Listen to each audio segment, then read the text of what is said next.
ইরানের সামরিক শক্তি ও প্রতিরোধ সক্ষমতা পঙ্গু করতে দেশটির ভূগর্ভস্থ ক্ষেপণাস্ত্র ঘাঁটিগুলোতে আক্রমণ চালিয়েছিল দখলদার ইসরায়েল ও মার্কিন বাহিনী।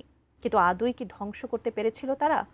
বর্তমান চিত্র বলছে যৌথ বাহিনী এরকম ব্যর্থই হয়েছিল সেই মিশনে, কারণ দ্রুততম সময়ের মধ্যেই ঘাঁটিগুলোর ক্ষত সারিয়ে ফেলেছে তেহরান।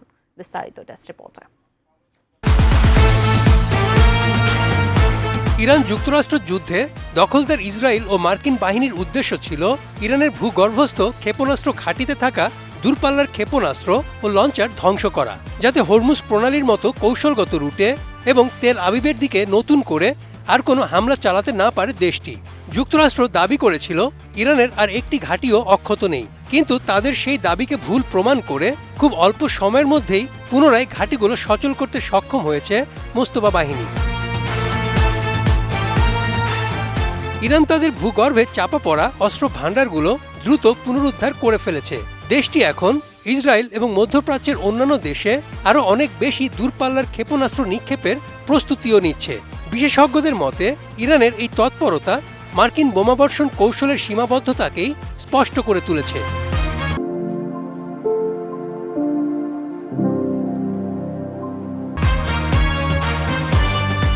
বার্তা সংস্থা সিএনএন কিছু স্যাটেলাইট ছবি বিশ্লেষণ করেছে।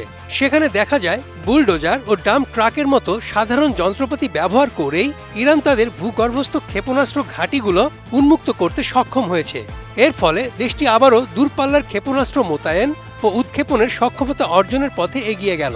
বিশেষজ্ঞদের মতে শুধু সুড়ঙ্গের প্রবেশমুখে হামলা চালিয়ে তেহরানের ক্ষেপণাস্ত্র সক্ষমতা ধ্বংস করা সম্ভব নয়। সিএনএনের স্যাটেলাইট চিত্রে দেখা যায় 18টি ভূগর্ভস্থ ক্ষেপণাস্ত্র ঘাঁটির 69টি সুড়ঙ্গের প্রবেশ মুখে যৌথ বাহিনী হামলা চালিয়েছিল। এর মধ্যে 50টির বাধা ইতিমধ্যে সরিয়ে ফেলেছে ইরান। ঘাঁটির অন্যান্য অংশ মেরামত করেছে। ক্ষেপণাস্ত্র উৎক্ষেপণ কেন্দ্রের যেসব রাস্তায় বোমা ফেলেছিল সেগুলো মেরামত করা হয়েছে। বোমার আঘাতে সৃষ্ট প্রায় সব গর্ত ভরাট করা হয়েছে এবং দুটি স্থানে নতুন করে রাস্তাও পাকা করা হয়েছে।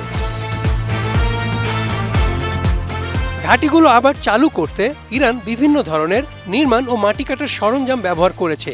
স্যাটেলাইট ছবিগুলোতে দেখা যায় ফ্রন্ট এন্ড লোডার দিয়ে ধ্বংসস্তূপ পরিষ্কার করা হচ্ছে, আর ডাম্প ট্রাক মাটি দিয়ে গর্তগুলো ভরাট করছে। পেন্টাগনের মুখপাত্র শন পার্নেল সিএনএনের এসব তথ্যের বিষয়ে সুনির্দিষ্ট কোনো প্রশ্নের উত্তর দেননি। এদিকে মার্কিন গোয়েন্দা তথ্য অনুযায়ী ইরান ইতিমধ্যে তাদের মূল সামরিক সক্ষমতা আবার গড়ে তুলেছে। তারা ড্রোন উৎপাদন আবার শুরু করেছে, সেই সঙ্গে ক্ষেপণাস্ত্র লঞ্চার এবং উৎপাদন সক্ষমতাও প্রায় পুনরুদ্ধার করে ফেলেছে।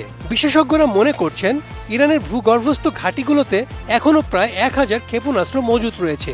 মাটির অনেক গভীরে থাকায় ভূপৃষ্ঠের এসব হামলায় এই ভাণ্ডারের খুব একটা ক্ষতি হওয়ার আশঙ্কা নেই।